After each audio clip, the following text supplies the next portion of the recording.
Hello everyone, my name is Rick Passek, the Fly Fish Fanatic.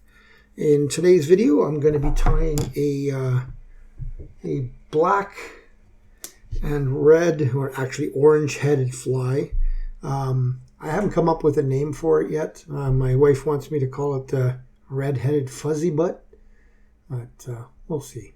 It's a really effective fly in the lakes, so I'll show you why. So for what you need for today is, in the vise here I've got a Hens BL 599 in a size 8. Normally I tie these in a size 10, but I ran out, so just so you can see this. But I do usually tie this in a little bit smaller. I'm using Zemperfly wax thread in 8/0. I am using some small pearl tinsel flat. Oh, sorry, this is medium.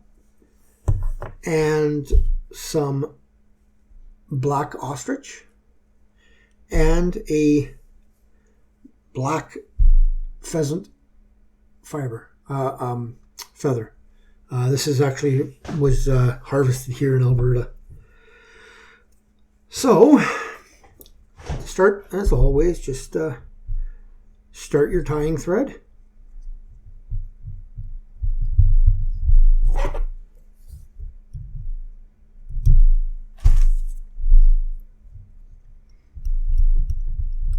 Doesn't really matter at this point what it if you have touching wraps or not. It will after I put this on. So now I'm just going to catch the tinsel in on my side here, pull it back, and then I want to do touching wraps back to a little bit around, just starting to go around the corner there, and then I'm going to do touching wraps back. The reason I want this nice and flat is because I want this orange to kind of show through. So now I'm just going to open turns, bring it to the front, do a half hitch, just getting the thread out of my way a little bit.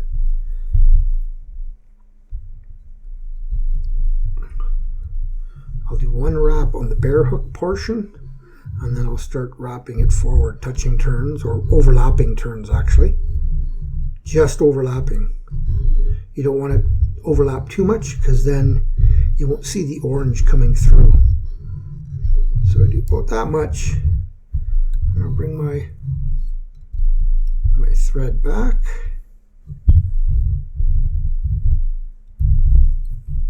Catch it. A couple of turns. Nip it off. You can see already how that pearlescent, right? And the orange. So now I'm just going to come back a little tiny bit there. About there. That's where I want to tie in my ostrich. So my ostrich, I'm just going to use 2 plumes. If you've got a ostrich that the plumes aren't very bushy, then you may want to use 3. So I'll bring it back to the front. Just tie this in all the way, and where I just ended there, where I stopped with the thread, I'm just gonna go right to it, and then back. And I want to leave a bit of room in the front here for my hackle.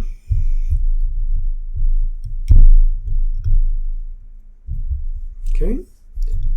So there's room for my hackle. Now, sometimes it pays to give these a twist them together in a rope. Sometimes it doesn't. I'm going to see how this stuff wraps. If it starts separating, then that's what I'll do. But if they stay together like they are, that's awesome. That's even better. Nice and tight against each other. Each wrap against the other. See there, it's separated just a little bit on me there. Yeah, which is fine. I can always make a noodle at this point, just so it stays together a bit.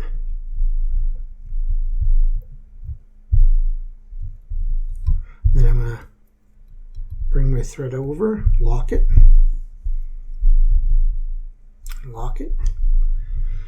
couple in behind, couple in front, nip it off, just stroke this stuff back just a little bit. Doesn't matter because it's really just thin and fluffy. It won't really do anything. So now I take my feather. I'm going to strip off all the fluff.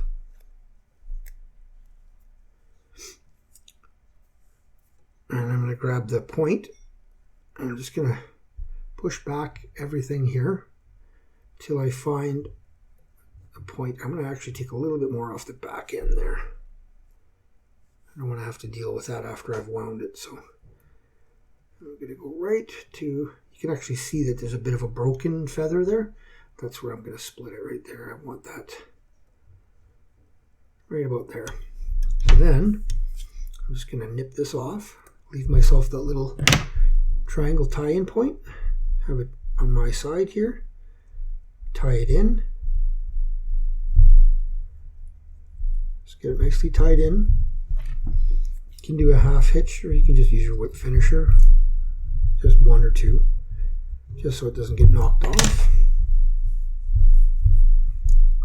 And I take my feather. Now, a lot of people like using hackle pliers. I don't, and I know that's not the greatest for doing tying videos, but I don't know, my big clunky hands, I always end up breaking the feathers. So wrap right in front of the other, right tight up against the last one, stroking everything back every time you come around. Twist it on me, which is totally fine. Go back. Stroke that back, up and over. Should be able to get another half a turn there. Lock that in.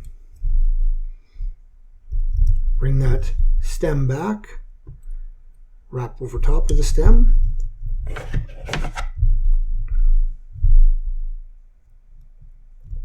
Nip off the stem piece. Build up a little bit of a head. You don't want a huge head, but you definitely want a head that shows up. So about like that.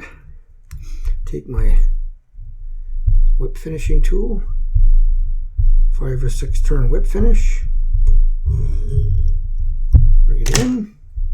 Make sure that thread's nice and tight in there. Nip that off. I'll take my little dubbing brush, just give the fibers a bit of a preen.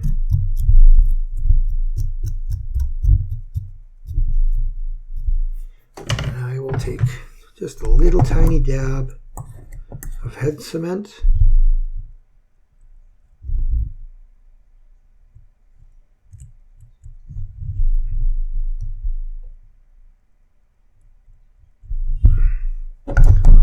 Let that dry, and if there's any head cement that's gotten into your eye, just take something, doesn't matter what it is, to just clean that eye out. And there you have it. Like I said, it's a real simple fly. That little red butt that's sticking through, that orange butt, really helps, and then that orange head. So just so you guys can see, I'll get this one wet. You can see that this one lays back quite nicely when it's wet, almost like a leech, but it also pulsates really nice when you're stroking these front black pheasant fibers really pulsate really nicely. So been very successful with this fly. Like I said, it's a really simple fly. You can put some silver rib in there if you want. I find that it's not needed. Now, that being said, this fly does get wrecked if you're going after toothy fish like browns or tigers, but they aren't that hard to tie, so I tie up quite a few of them every year. So if you like that video, please give it a thumbs up. Consider subscribing to my page and ringing that notification bell. And hope you enjoyed it. Tight lines. We'll see you again.